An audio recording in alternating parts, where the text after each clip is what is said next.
Well, hello, my favorite people. Natalie Bushnell here. I am going to tell you a little story for one purpose, to teach you a very important principle so that you can shift and move into your next level. So several years ago, I had this dream, and in this dream, an old male friend of mine came to me and asked me to take me into this haunted house.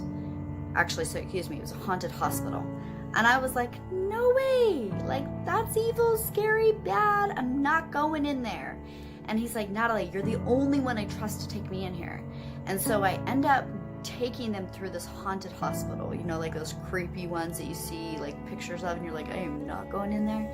And as I was walking through the hospital, I got that evil, dark feeling, you know, and going through it, all of a sudden, I see this room, and it's in this restroom, this bathroom, clear in the back, and there's this beautiful light that's on.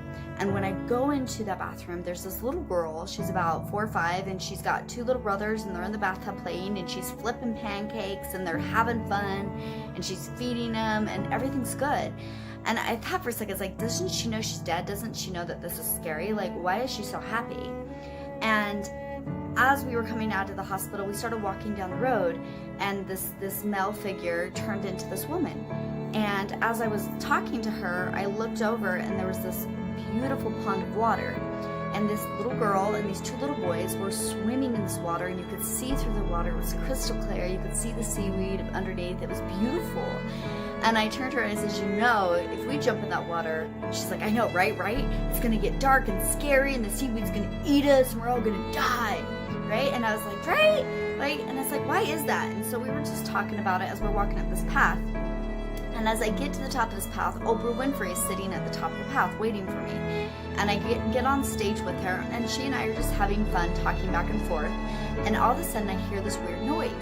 And I turn behind me, and it's this photo booth of all of my memories, pictures that I had created through time. And it's in this photo booth, and it literally lights on fire, and it starts burning. And I'm like, whoa, don't I need those? And this man comes up on the stage, he's like, nope, you don't need these on stage with you anymore. Like, if you want to be like if you want to be a mentor in this world, you have to be willing to move these photographs off the stage and put them in the back of your mind and release them. And it's like, okay. And so he ends up removing the photos for me. Well, when I wake up, I realize that little girl in the hospital was me.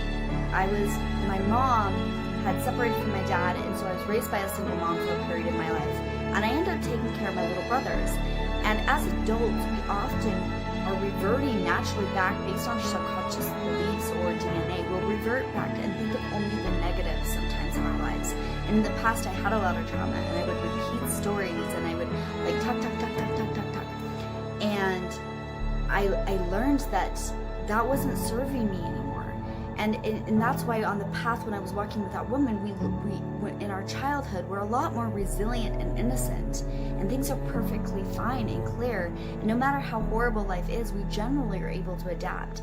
It's our adult brain that goes back and thinks everything's horrible and actually creates trauma into our subconscious brain. And until we release these old stories and this old trauma, I like to think of trauma as like the word Voldemort from the story of Harry Potter. The reason why you don't say Voldemort is because the moment you start talking about trauma, you start creating more trauma. And so when you're repeating these stories over and over and over again, and there's no resolution and there's no meaning, it creates more trauma. And it's like a movie that won't stop, right? And when you want to become your higher self, or your Oprah Winfrey, as Oprah Winfrey and Tony Robbins are actually 2 mentors that have been with me my whole life, my dreams, mentoring me.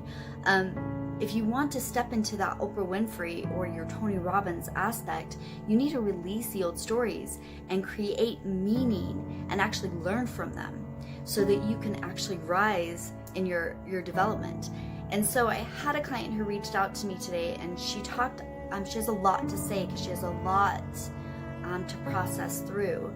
And a lot of times we don't feel heard, seen, and valued in our lives by the people we're with. And so these stories will just repeat. And so I had 2 things that really helped me with this. Number 1, I started a YouTube page, and I just talked about all of my stuff on that YouTube page. I don't really market it a lot, but a lot of my experiences and life experiences are on there. Actually, I'm gonna give you 3 things. So I recommend you open up a YouTube page or go somewhere and create some videos and just get all your stories out. Writing a book, just writing it down and just writing it down and get it out of you and then off will help the subconscious realize that you've listened to it, and so it can release the old story. 2, I want you to create meaning. Why did this happen? Everything is happening for a reason. The universe actually loves you, is supporting you. It's not out to get you. People are just a reflection of what you're doing to yourself. Okay? So the Ho'oponoponos out there is, I'm sorry, please forgive me, thank you, I love you. Really what you're saying to yourself is, I am so sorry. Please forgive me. Thank you, I love you. I wasn't listening to you. I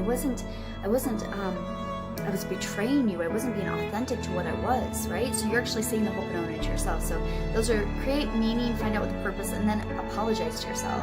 And number 3, and this takes dual work. I used to have this friend who, every time I wrote an article, they would take a picture of it. And it was even funny to the aspect of, I wrote an article about genitalia because women and men believe differently.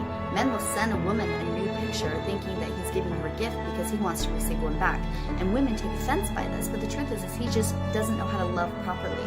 He's loving her the way that he needs to be loved. And so I wrote an article about this, and this person would just take a snap picture of this, and then he would take a picture of a leaf that looked like a vagina and a penis, and he would just say genitalia, to show me that he paid attention to me and that I mattered to him.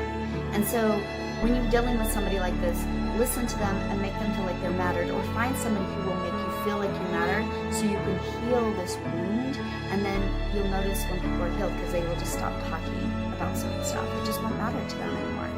Anyways, I have a group. I recommend, again, you guys go to YouTube, get yourself out, start talking and getting your stories out. I have a YouTube group, Girls Delicious. I'll post it below. You're welcome to come in there and just be yourself and speak about what you want to speak about so you guys can start healing this aspect of yourself. I hope you guys have a blessed day.